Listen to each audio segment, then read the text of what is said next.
It's me. Look at this! It's been more than a year and a month since the last Kevin Hart movie. So, why am I mentioning one of the most he exists kind of comedians slash actors? You might be asking. Well, the solution is quite clear, really. It's because, you know on YouTube, how there are these things called review channels? Yeah, it took me a while to figure that out too. Like, for example, that they take a movie or TV show that is usually pretty popular and remember it so that you don't have to. Because, yes, thank you for the Trolls 2 review, because I was really gonna watch that, but I was not quite sure until you made the review. Now, don't get me wrong, these videos are fun, and I end up watching them over and over and over again, because one, the movies are so terrible, it's fun to make fun of the movies, and two, the creators enjoy it and the audience enjoys it, so that's a point.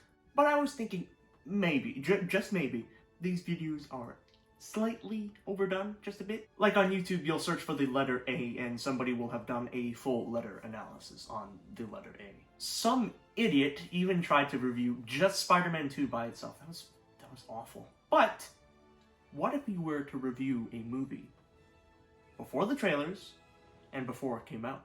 And that's exactly the stupid question that brought me here today. So I'm going to be reviewing the next Kevin Hart movie before it comes out. Now, I got the idea for filming this video after I saw the filming of the movie. It was close to where I eat sometimes, and it was actually quite fun seeing how they film a major blockbuster movie where they would explode cars, and that was really fun. Now, aside from the pyrotechnics literally being done on a populated main street, Kevin Hart and Woody Harrelson, the main stars of the movie, were actually being pretty cool by signing some fans' autographs and posing with some fans for pictures. One of which I noticed was maybe my ex's. Oops. So the movie in question is called The Man from Toronto, and that may be changed later. It might be a code name. But no, in case you're wondering, it doesn't have anything to do with the 1933 film The Man from Toronto with the same name. I don't know why you'd be asking that, but if it did have anything to do with the original movie, that would be quite an ordeal.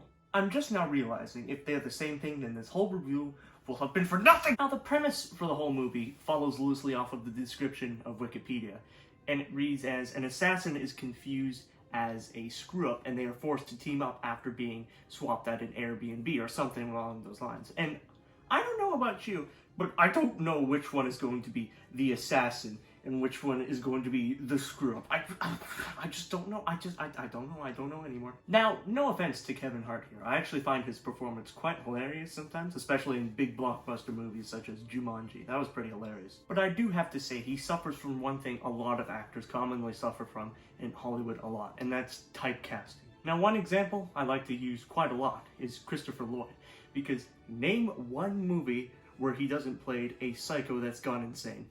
That's right, the movie doesn't exist. Now, when a movie director or a movie requires the main character to be A, short, B, black, and C, little. Actually, that wasn't a list, that was actually just the description of Kevin Hart off of the internet. Now, as for the actor Woody Harrelson, he's been in a ton of movies, most of which have been really good.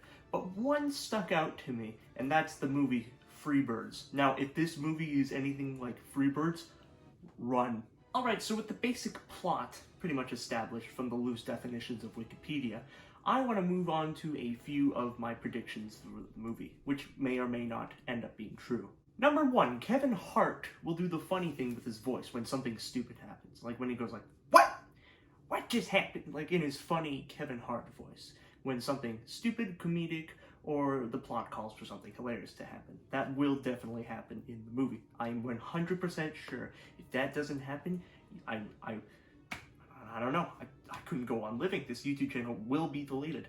Prediction number 2. Woody Harrelson is going to do the thing where he goes, "Ugh, this guy, am I right?" and probably break the fourth wall along the way. When Kevin Hart does something stupid, probably with a grenade or a gun or something, and the script calls for a laugh. And my last prediction for the movie, they're gonna have that stupid cliche movie trope where the main characters have a fight over being different near the climax of the movie, and they're gonna split up, but then they come back together for a Hart to Kevin Hart moment, so that they can use their combined skills to defeat the antagonist of the movie. Now it's time for my overall review of the movie. It was a fun action with lots of comedy with Kevin Hart, and even more Kevin Hart. Did I mention Kevin Hart yet?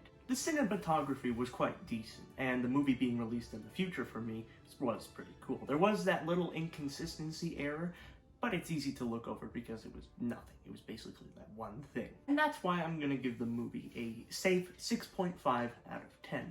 It wasn't the best movie. It was decent, easy, and easy to digest. It was a fun comedy, there was good action, but not much character development, and it could have been better on some other sides. Now, after this future prediction review that I just did, I'm going to follow up this review with an actual review of The Man from Toronto when it actually comes out.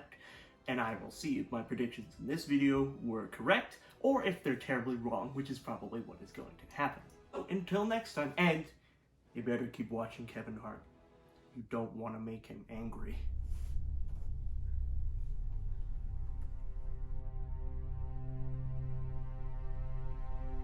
That's probably nothing. Alright, bye-bye.